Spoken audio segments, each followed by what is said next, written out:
All right, it is time for a weekly wrap up. Hey everyone, it is Shannon, and I'm super excited to be here today and to share with you my weekly wrap up for I put something in front of the calendar. I think it's May 30th to June 5th. Yes, Saturday, nope, yes. The numbers were right. We're going with the numbers. So this is my first time doing a weekly wrap up. It's sort of carryovers, kind of the style I was going with in May with my reading challenge, and it seemed to work.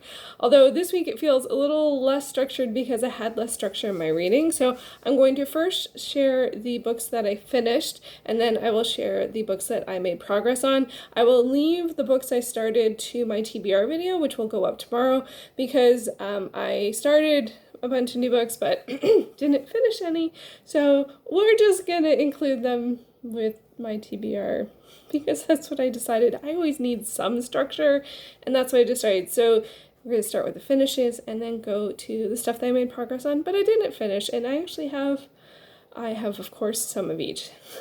As always, there's some of everything in all of my videos. So here we go. So the first of the finishes was Great Ghost Stories. This is edited and selected and arranged by John Grafton. I had almost finished this one. I just, when I was reading it last week, I just had 6 pages left of the last story. So hopefully it's not too much of a surprise that I managed to read the last 6 pages of The Confession of Charles Linkworth by E.E.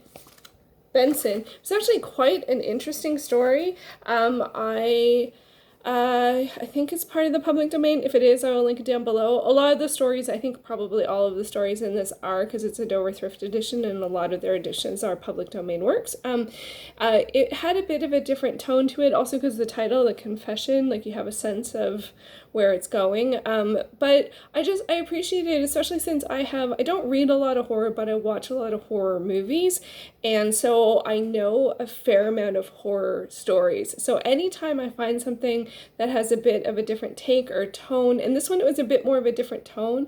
I often find current, a lot of horror is, this is ghost, not horror, but like, most ghost stories are horror stories, but they don't all have to be. Maybe that was a bad assumption going into this.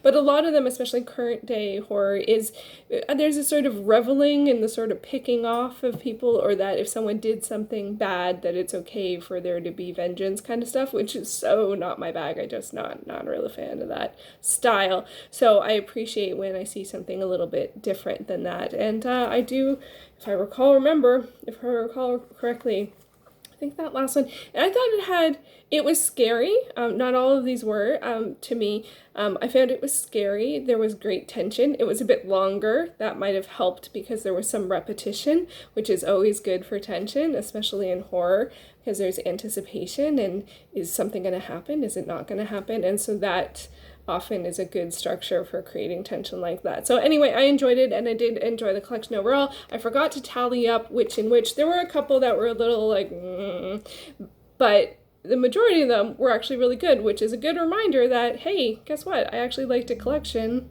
I've started several. Yeah, so I am really happy that I kept on with that and I got those 6 pages in. Also, along the same vein, I was very close to finishing last week, but hadn't finished The Law's Guide to Nature Drawing and Journaling.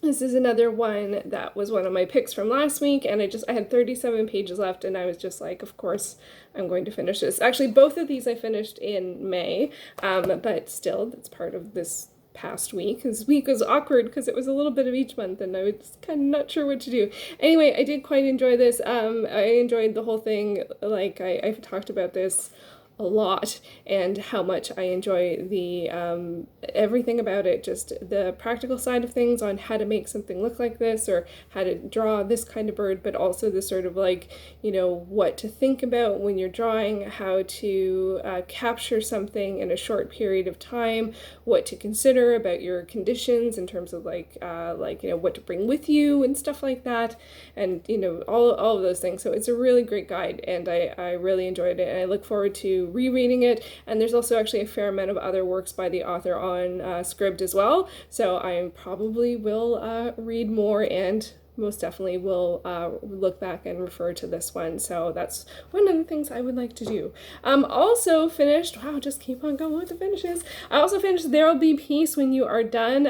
Actors and fans celebrate the legacy of Supernatural, edited by Lynn S. Zubernis. I actually did pull titles from the jar last week. I was in a bit of a uncertainty as to how to approach my reading for the week, so I actually picked 2 fiction and 2 nonfiction to read, and this is one that I picked, and I was very glad because I only had about 50 pages, maybe less, and so I was able to finish off the last several of the entries for this one, and it has lots of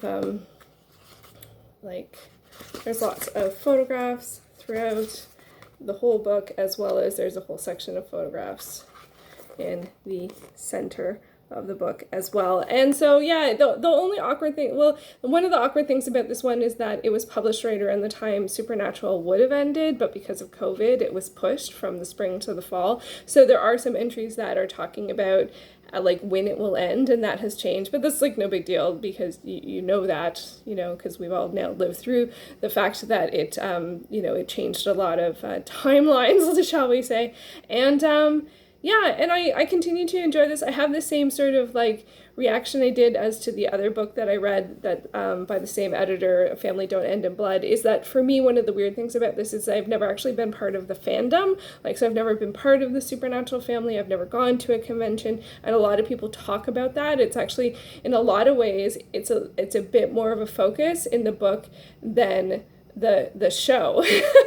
People talk about the show and how it impacted them, but generally the stories lead up to meeting people at conventions or finding people online, or the actors being just totally taken away by the support of the fandom, and then all of the charities that the fans and the actors contribute to and support and have raised money for and stuff like that. So a lot of it is about the sort of extendedness, as opposed to this is my favorite episode and this is what I took away from it. It's not really about that. It's about how the show impacted them, which I think is such a fascinating thing anyway. Just whether it's a TV show or a movie or books or whatever it may be, reflecting back on the impact something had to you, and also finding other people to talk about either specifically that thing or how it affected you, is something that I find fascinating. So, and of course it's always interesting, I find, to hear from actors as well what their their experience was for both at the show and at conventions, even though I've never gone to a convention. 10 years ago I totally should have, but think now things are very different, but it's not something I can do anymore. I used to do a lot of film festivals, so I understand the spirit of that because I met a lot of people at film festivals, and so there is something magical about that experience. So I didn't have that with Supernatural generally, but I have had that for other things. So I get what they're talking about, even if it's not the same, which I totally don't have a problem with. Yeah, so I did enjoy it, and I'm really happy that I finished it. And I also finished, and I was so happy that I picked this from the jar. I was a little sad that this didn't come up in May, but I also finished How to Be a Good Creature. This is by Cy Montgomery, with illustrated by Rebecca Green, a memoir in 13 animals. So Cy Montgomery is the author who wrote The Soul of an Octopus. I haven't read that one. I know that was everywhere on YouTube a couple of years ago, and so, but this one's a memoir, and the author describes many different experiences that she had with and lessons that she learned from different animals in her life, and it is wonderful. It is absolutely wonderful. This is one that I started on audiobook, but then I shifted to ebook. They're both on Scribd, just because I wanted to consume the story as a whole. Each of the chapters, I wanted to hear about her entire experience with that particular animal, and that's not something I can do when I'm listening to an audio. Audio is something I very rarely listen to audio. It's generally nonfiction memoirs, but these ones are like sort of almost portraits of the animal, as well as her experience and what she learned from them and stuff like that. So it's not something I wanted to start.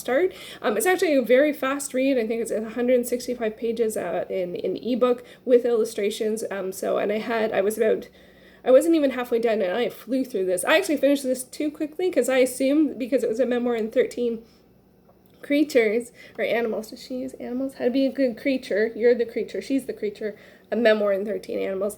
Because it said 13 animals, I assumed it was 13 chapters, but it wasn't. It was like 10 because some of the chapters are about more than one animal. So I finished it faster than I expected, and then I was sad because it was done, but it was quite lovely. I will say there is actually some harder content in this because I'm being so enthusiastic about it. I just want to mention that there are some challenging, she talks about challenging family dynamics. Of course, because the lifespan of human versus the lifespan of animals, there are some lifespans that span their time, and there is, a lot of emotions around that, including actually something that I would consider a trigger warning, which I'll put down below, because I think it's important to know it if you need trigger warnings, and I was not expecting it. It's not something that's harped on or talked on a lot, but for me it came way out of the blue, and I think it's important for people to know if that's a trigger for them.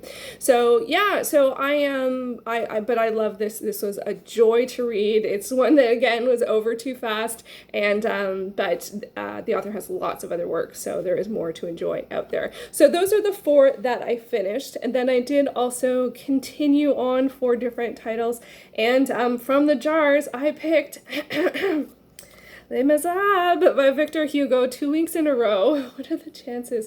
So this is translated by Christine Doniger. I read 61 pages of this, so I actually read a fair amount of this. I read, I think, 2 whole sections. One was quite short, and the other one was a bit longer. I liked the short section a lot. I think I'm starting to notice with this one of the challenges I have is that when I know where the story is going, because I'm very familiar with the musical, when I know where the story is going and I know it's going to be a painful journey, I get frustrated and impatient, and I don't want to live through the horribleness that I know I'm going to be living through by reading it. So the longer section I read was all about that, and I was just wanting it to end. Like I was just waiting for it to be, because I'm like, I know what the resolution is, like I know what, so you're just watching people through pain, and I'm just like not loving that. But then again, the shorter section I read was about a character, or was a piece that I don't remember from the musical or is not in the musical, and so I wasn't sure, and it was very exciting and dynamic and curious, and like the emotions and I was like, wow. So I got a lot from that, but then the other section not so much. But it is making me consider whether or not it makes sense to read a really, really long work when I know the story pretty well. Unfortunately, I think this might be the only situation where I'm reading a 1,300 page book, but really, any book that's like 800 pages or more, if I know the story quite well, I don't know whether it's worth 800 or more pages to read it. Now, the writing is beautiful, and it is very depressing, like I said, Les Miserables, like it is very, what people are going through is tough, and there's some people that are really horrible, and that's, I think, the part that I have trouble with, is the people that are just seem completely horrible and don't think they're going to be redeemable, and you almost don't even care if they will, but I don't know, I'm going to stick with it. But it does make me think about really long titles. If I know if I'm familiar with the work, is it worth it? I'm not sure. But for this one, I'm going to keep going. I read 61 pages and I have 915 left. So at least from last week, I got under 1,000, and so now 900. So we're getting there. The other fiction pick that I got from the jars was Slay by Brittany Morris. This is a YA contemporary about a girl who creates a game specifically for Black gamers. And I started this last summer, and a fair amount of people were reading it at that time, and this is one of the ones where I find like everyone sort of describes it the same way. But when I had started reading it, it's about the game, but then there's something that happens and that sort of changes things. And at that point, I hadn't gotten to that stage yet. And now I've only just, after reading it more, and I think I've read 67 more pages and I have 181 left. So I guess I'm probably a third of the way in. So that's a fair amount to get to like sort of what keeps on being referred to as kind of like the event. And so that's one of the, I felt like I was kept waiting and anticipating for that. But regardless of that, I find that in the game I have a hard time trying to figure out, because it's like it's virtual reality, but you can duel people but you get cards that are your ability. So it's kind of like Magic or Hearthstone in terms of you get cards, but it's also virtual reality. So you have to like physically do the things in the virtual reality game. So part of me is just trying to figure out how the game works. But then there's all of these social dynamics in terms of the protagonist, who is Black, and she goes to a predominantly white school, and she has a Black boyfriend. And so there's a lot of dynamics there in terms of her friends and her boyfriend and her parents, and she's also like applying for colleges. And it's one of the things I find just absolutely exhausting for the I feel like the protagonist is just continually, like, I feel like everyone wants something from her, everyone or assumes that she agrees with them, but almost nobody asks her opinion for the sake of her opinion. Like when they ask her opinion, they want to know something. Like her white friends ask her opinion because they want sort of like justification for doing something by her saying yay or nay. And she's like, you like that, like that's a big ask. And the amount of managing she does with her relationships is so exhausting, and the expectations that people place on her are just, like a lot. So for me right now, I'm sort of more sitting with all of that, and just like it's it's really heavy from that perspective, let alone what happens with the game and like things like that, and like, which is at the point where I'm reading is just starting to take off. And so it's a lot. It is really, like, I think when people talk about like hard-hitting contemporaries, for me this feels like it might be it, although I am not someone who reads a lot of YA contemporary, so I'm not quite sure, but it feels like I'm feeling the feels, and it's really engaging, and the stakes are really high, and I just wish someone would ask her what she thought about anything, but maybe I don't know. So I made progress on that. 67 pages read and 184 left.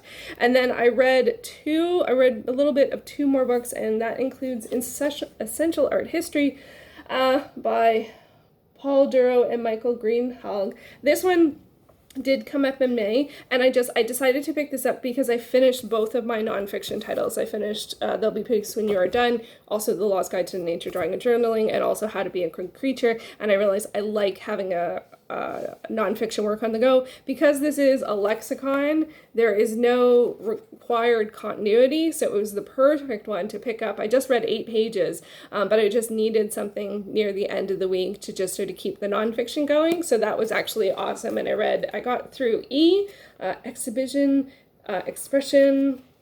That was interesting. Expressionism, like the movement as well as expression, and then lots of the F's, fauvism, facadism. I didn't even know that was an ism. So, it's an architecture one.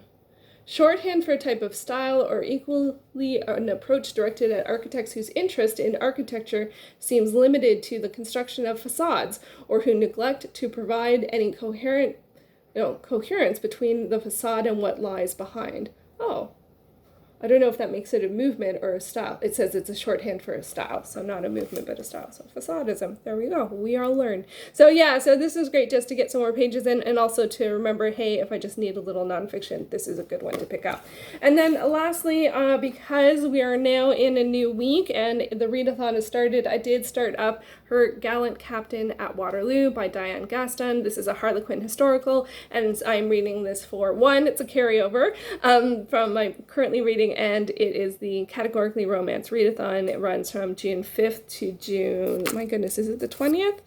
I will leave it down below. It's 2 weeks-ish. I think it's the 5th, because I know it started on the 5th, and I think it goes to the 20th. I'll leave it below. So I read, how many pages? I only read 16 pages of this. They're running up to an event, and one of the hilarious things about this, I think when I talked about this in May, there's going to be like there's a big ball. This is right before Waterloo. And I'm like, really? Seriously? Is there going to be this big event by the ball by the Duchess of Richmond? Well,